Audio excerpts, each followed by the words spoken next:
السلام علیکم۔ فرانسیسی جنرل گویرا نے شام میں قدم رکھا، صلاح الدین کی قبر پر گیا اور قبر کو لات مار کر کہا، اٹھ صلاح الدین، ہم پھر آ گئے۔ جب فرانسیسی جنرل لیوتی نے مراکش میں قدم رکھا تو یوسف بن تاشقین کی قبر کے پاس گیا اور قبر کو لات مار کر کہا، اے تاشقین کے بیٹے اٹھو، ہم تمہارے سرہانے پہنچ گئے ہیں۔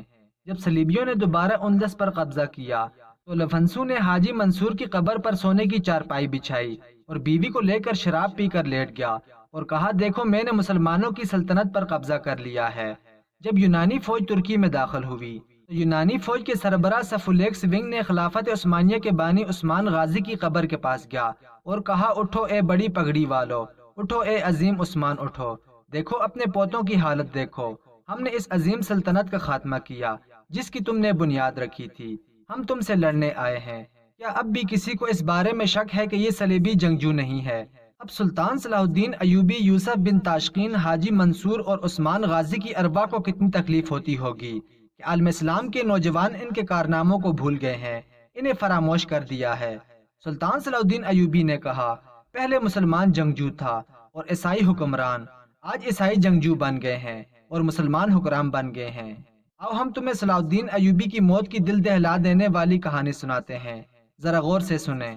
سلطان صلاح الدین ایوبی 4 نومبر 1192 عیسوی کے روز بیت المقدس سے دمشق پہنچا۔ اس کے 4 ماہ بعد سلطان خالق حقیقی سے جا ملا۔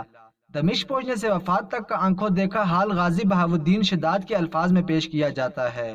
اس کے بچے دمشق میں تھے، اس نے سستانے کے لیے شیر کو پسند کیا، اس کے بچے اسے دیکھ کر خوش ہوئے ہی تھے۔ دمشق اور گردنواح کے لوگ اپنے فاتح سلطان کو دیکھنے کے لیے ہجوم در ہجوم آ گئے۔ سلطان صلاح الدین ایوبی نے اپنی قوم کی بے تابانہ عقیدت مندی دیکھی تو اگلے ہی روز 5 نومبر بروز جمعرات کو دربار عام منعقد کیا، جس میں سلطان کو ملنے اور اگر کسی کو کوئی شکایت ہو تو بیان کرنے کی ہر کسی کو اجازت تھی۔ مرد، عورتیں، بوڑھے، بچے، امیر، غریب، حاکم اور عوام سلطان سے ملنے جمع ہو گئے۔ شاعروں نے اس تقریب میں سلطان کی شان میں نظمیں سنائیں۔ سلطان کو مسلسل جہاد اور سلطنت کی مصروفیت نے نہ دن میں کبھی چین لینے دیا، نہ راتوں کو اطمینان کی نیند سونے دیا تھا۔ وہ جسمانی طور پر بھی نڈھال ہو چکا تھا اور ذہنی طور پر بھی تھکے ہوئے اعصاب کو تازہ دم کرنے کے لیے اس نے دمشق کے علاقے میں ہرنوں کے شکار کو مشغلہ بنا لیا تھا اور اپنے بھائیوں اور بچوں کے ساتھ شکار کھیلا کرتا تھا۔ اس کا ارادہ تھا کہ کچھ روز آرام کر کے مصر چلا جائے گا، مگر دمشق میں بھی سرکاری کاموں نے اس کے پیچھا نہ چھوڑا۔ میں اس وقت بیت المقدس میں وزیر تھا۔ ایک روز دمشق سے مجھے سلطان کا خط ملا، اس نے مجھے دمشق میں بلایا تھا۔ میں فوراً روانہ ہونے لگا، مگر مسلسل موسلادھار بارشوں نے راستوں کو دلدل بنا دیا تھا۔ اس قدر کیچڑ اور اتنی تیز بارش میں 19 روز بعد بیت المقدس سے نکل سکا۔ میں 23 محرم الحرام بروز جمعہ وہاں سے روانہ ہوا اور 22 سفر بروز منگل دمشق پہنچا۔ اس وقت سلطان کو میری آمد کی خبر دی گئی، اس نے مجھے فوراً اپنے خاص کمرے میں بلایا۔ میں جب اس کے سامنے گیا تو بازو پھیلا کر اٹھا اور مجھ سے بغل گیر ہو گیا۔ میں نے اس کے چہرے پر اتنا اطمینان اور سکون پہلے کبھی نہیں دیکھا تھا۔ اس کی آنکھوں میں آنسو تیرنے لگے۔ اگلے روز اس نے مجھے بلایا اور اس کے خاص کمرے میں پہنچا تو اس نے مجھ سے پوچھا کہ ملاقات کے کمرے میں کون لوگ بیٹھے ہیں۔ میں نے اسے بتایا کہ اس کا بیٹا الملک الافضل، چند ایک امراء اور بہت سارے دوسرے لوگ آپ کی ملاقات کے لیے بیٹھے ہیں۔ اس نے جمال الدین اقبال سے کہا کہ ان لوگوں سے میری طرف سے معذرت کر کے کہہ دو کہ آج میں کسی سے نہیں مل سکوں گا۔ اس نے میرے ساتھ کچھ ضروری باتیں کی اور میں چلا آیا۔ دوسرے دن اس نے مجھے علل صبح بلا لیا۔ میں گیا تو وہ اپنے باغیچے میں بیٹھا اپنے بچوں کے ساتھ کھیل رہا تھا۔ اس نے پوچھا ملاقات کے کمرے میں کون ملاقاتی ہے؟ اسے بتایا گیا کہ فرنگیوں کے ایلچی آئے بیٹھے ہیں۔ سلطان نے کہا کہ فرنگی ایلچیوں کو بھیج دو۔ اس کے بچے وہاں سے چلے گئے۔ اس کا سب سے چھوٹا بچہ امیر ابو بکر، جس سے سلطان صلاح الدین ایوبی کو بہت پیار تھا، وہی رہا۔ جب فرنگی آئے تو بچے نے ان کے بغیر داڑھی کے چہرے اور ان کا لباس دیکھا تو بچہ ڈر کر رونے لگا۔ بچے نے بغیر داڑھی کے کوئی انسان نہیں دیکھا تھا۔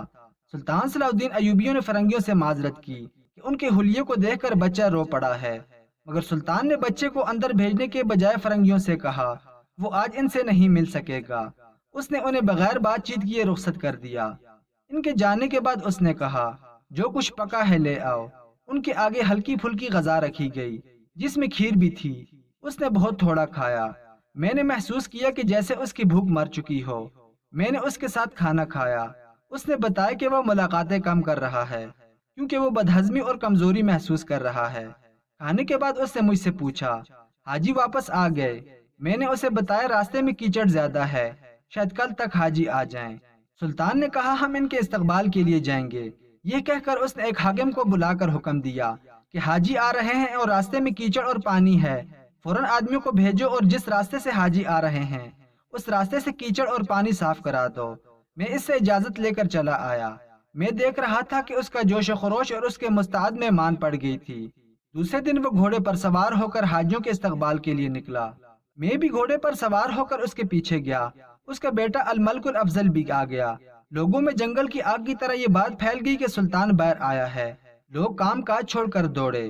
وہ اپنے فاتح سلطان کو قریب سے دیکھنا اور اس سے ہاتھ ملانا چاہتے تھے۔ جب سلطان عقیدت مندوں کے بے صبر بے تاب بے قابو ہجوم میں گر گیا تو اس کے بیٹے الملک الافضل نے گھبراہٹ کے عالم میں مجھ سے کہا کہ سلطان نے سوار والا لباس نہیں پہن رکھا ہے، ذرا بختر کی قسم کا لباس ہوتا تھا۔ سلطان صلاح الدین ایوبی اس لباس کے بغیر کبھی باہر نہیں نکلا تھا۔ ہمیں پریشانی ہوئی، سلطان کے ساتھ سپاہی بھی نہیں تھے۔ مجھ سے رہا نہ گیا۔ سلطان صلاح الدین ایوبی پر اس سے پہلے قاتلانہ حملے ہو چکے تھے، اب بھی حملہ ہو سکتا تھا۔ میں ہجوم کو چیرتا ہوا سلطان تک پہنچا اور اسے کہا کہ آپ اپنے خاص لباس میں نہیں ہیں۔ وہ اس طرح چونکا جیسے کسی نے اسے نیند سے جگا دیا ہو۔ اس نے کہا میرا لباس لایا جائے، مگر وہاں کوئی بھی نہیں تھا جو اسے لباس لا دیتا۔ مجھے کچھ زیادہ ہی خطرہ محسوس ہونے لگا۔ مجھے ایسا محسوس ہوا کہ جیسے کوئی حادثہ ہونے والا ہو۔ میں نے اس وقت کہا کہ میں یہاں کے راستوں سے واقف نہیں، کیا کوئی ایسا راستہ ہے جہاں لوگ کم ہوں اور واپس آ جا سکیں؟ اس نے کہا کہ ایک راستہ ہے۔ اس نے گھوڑا اس رخ کو موڑ لیا۔ لوگوں کا ہجوم بے پناہ تھا۔ سلطان صلاح الدین ایوبی نے گھوڑا باغوں کے درمیانی راستے پر ڈال دیا۔ میں اور الملک الافضل اس کے ساتھ تھے۔ میرا دل بوجھل تھا۔ میں اس کی جان کو بھی خطرے میں محسوس کر رہا تھا اور اس کی صحت کو بھی۔ ہم چشمے سے ہوتے ہوئے قلعے میں داخل ہوئے۔ جمعے کی شام سلطان صلاح الدین ایوبی نے غیر معمولی کمزوری محسوس کی۔ آدھی رات سے ذرا پہلے اسے بخار ہو گیا۔ یہ بخار سفر کی وجہ سے تھا۔ صبح 21 فروری 1193 عیسوی سلطان بخار سے نڈھال ہو چکا تھا۔ اس کا بیٹا الملک الافضل اس کے پاس تھا۔ سلطان نے بتایا کہ اس نے رات بڑی تکلیف میں گزاری۔ ہم نے سلطان کا دل بہلانے کے لیے گپ شپ شروع کر دی، جس سے سلطان کے مزاج میں شفتگی بحال ہوئی۔ دن کے دوسرے پہر تک وہ خاصتاً بہتر ہو گیا۔ ہم وہاں سے اٹھنے لگے تو اس نے کہا الملک الافضل کے ساتھ کھانا کھا کر جائیں۔ میرے ساتھ قاضی الافضل بھی تھا۔ میں کھانے والے کمرے میں چلا گیا۔ دسترخوان بچ چکا تھا۔ الملک الافضل اپنے بابا کی جگہ بیٹھا تھا۔ بے شک افضل سلطان کا بیٹا تھا، لیکن سلطان کی جگہ دیکھ کر بہت دکھ ہوا۔ کھانے پر جو لوگ بیٹھے تھے ان کی بھی جذباتی کیفیت میری جیسی تھی۔ ان میں سے تو بعض کی آنکھوں سے آنسو نکل آئے۔ اس روز کے بعد سلطان کی صحت بگڑتی ہی چلی گئی۔ میں اور اس کا بیٹا افضل کئی بار سلطان کے کمرے میں جاتے اور اس کی خیریت دریافت کرتے تھے۔ سلطان کی جان کے لیے سب سے بڑا خطرہ یہ بھی تھا کہ اس کا طبیب خاص غیر حاضر تھا۔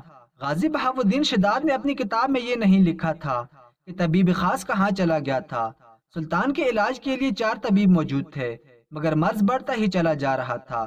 بیماری کے چوتھے روز 4 طبیبوں نے فیصلہ کیا کہ سلطان صلاح الدین ایوبی کے جسم سے خون نکالا جائے۔ اس وقت سلطان کی حالت زیادہ بگڑ گئی اور اس کے بعد غدود بیکار ہو گئے۔ سلطان کے جسم میں اندر کی رطوبتیں خشک ہونے لگیں۔ سلطان صلاح الدین ایوبی نقاہت کے آخری حد تک جا پہنچا۔ چھٹے دن ہم نے اسے سہارا دے کر بٹھایا۔ اسے دوائی دی گئی، جس کے بعد ہلکا گرم پانی پینا ضروری تھا۔ سلطان نے پانی پیا۔ میری اور افضل کی آنکھوں میں آنسو آ گئے۔ دنیا سلیب پر دہشت طاری کر دینے والا انسان بالکل بے بس ہو گیا تھا۔ ہم دونوں دوسرے کمرے میں گئے۔ قاضی الافضل نے کہا قوم کتنے عظیم انسان سے محروم ہو جائے گی۔ 7ویں اور 8ویں روز سلطان کی حالت اتنی زیادہ بگڑ گئی کہ اس کا ذہن بھٹکنے لگا۔ 9ویں روز اس پر غشی طاری ہو گئی۔ شہر میں خبر پھیل گئی کہ سلطان صلاح الدین ایوبی کی حالت تشویشناک ہو گئی ہے۔ تمام لوگوں پر موت کی اداسی طاری ہو گئی۔ ہر قصبے ہر گاؤں میں سلطان کی صحتیابی کے لیے دعائیں کی گئیں۔ ہر طرف اداسی چھائی ہوئی تھی۔ میں اور قاضی الافضل رات کا پہلا پہر سلطان صلاح الدین ایوبی کے پاس رہتے اور اس کی دیکھ بھال کرتے۔ سلطان کی آنکھیں اب بند ہو چکی تھیں، وہ بول بھی نہیں سکتے تھے۔ جب ہم صبح وہاں سے باہر نکلے تو باہر لوگوں کا ایک جم غفیر تھا۔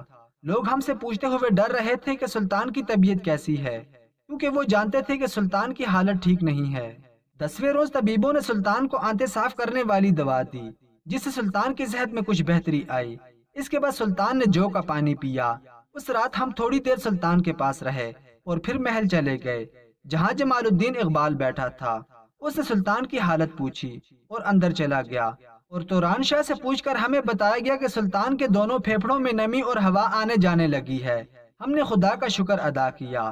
ہم نے جمال الدین سے کہا کہ دیکھو سلطان کے جسم پر پسینے کے آثار ہیں یا نہیں، تو وہ اندر گیا اور واپس آ کر اس نے بتایا کہ پسینہ بہت آ رہا ہے۔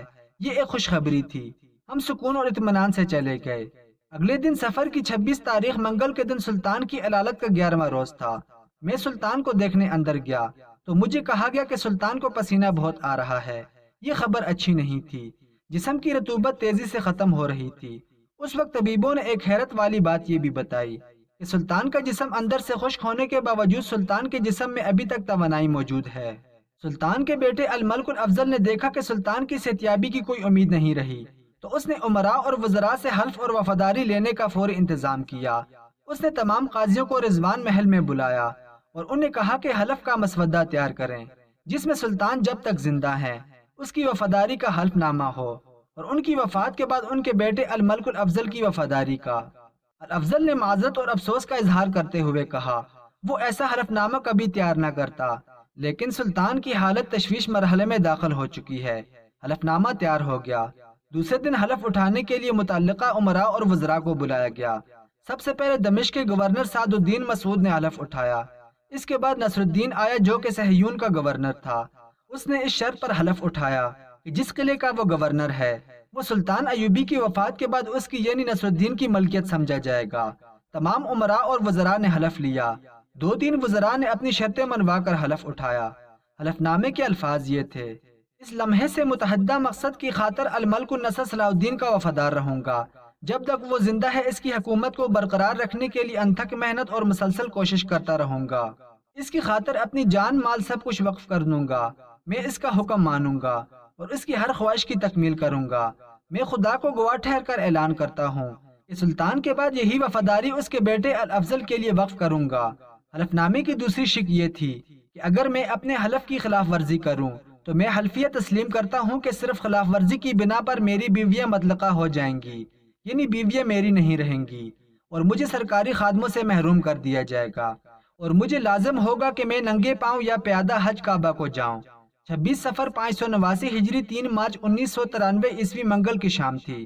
سلطان صلاح الدین ایوبی کی بیماری کا 11واں روز۔ اس کی توانائی بالکل ختم ہو گئی اور امید دم توڑ گئی۔ رات کو ایسے وقت مجھے قاضی الافضل اور ابن زکی کو بلایا گیا جسے پہلے کبھی نہیں بلایا گیا تھا۔ ابن زکی کا پورا نام عبد المعالی محمد معین الدین تھا اور ابن زکی کے نام سے مشہور تھا۔ حضرت عثمان کے خاندان سے تعلق رکھتا تھا۔ وہ قانون علم اور سائنس کا عالم تھا۔ صلاح الدین کا بہت احترام کرتا تھا۔ جب سلطان صلاح الدین ایوبی نے یروشلم فتح کیا تو مسجد اقصی میں پہلے جمعے کا خطبہ دینے کے لیے سلطان ایوبی نے اس کو منتخب کیا تھا۔ بعد میں اسے دمشق کا قاضی مقرر کر دیا گیا تھا۔ قاضی الافضل نے اعتراض کیا کہ رات بھر لوگ باہر کھڑے ہیں، سلطان کی صحت کی خبر سننے کا انتظار کر رہے ہیں۔ اگر ہم ساری رات اندر رہے تو رعایا کچھ اور سمجھ لے گی اور شہر میں غلط خبر پھیل جائے گی۔ الافضل سمجھ گیا۔ اس نے کہا آپ لوگ چلے جائیں۔ ہمارے بجائے اس نے امام ابو جعفر کو اس مقصد کے لیے بلایا کہ اگر رات کو سلطان پر نزع کا عالم طاری ہو جائے تو امام اس کے سرحانے قرآن پڑھے گا۔ ہم وہاں سے آ گئے۔ اس کے بعد امام جعفر نے سلطان صلاح الدین ایوبی کی آخری رات کی جو رودات سنائی۔ اس نے بتایا کہ اس نے سلطان کے سرحانے قرآن خوانی کی۔ اس دوران سلطان پر کبھی غشی طاری ہو جاتی اور کبھی ہوش میں آ جاتا اور کبھی بول نہ سکتا۔ آدھی رات کے بعد 27 صفر 589 ہجری 4 مارچ 1193 عیسوی کی تاریخ شروع ہو چکی تھی۔ امام ابو جعفر نے بتایا میں سورۃ الحج پڑھ رہا تھا۔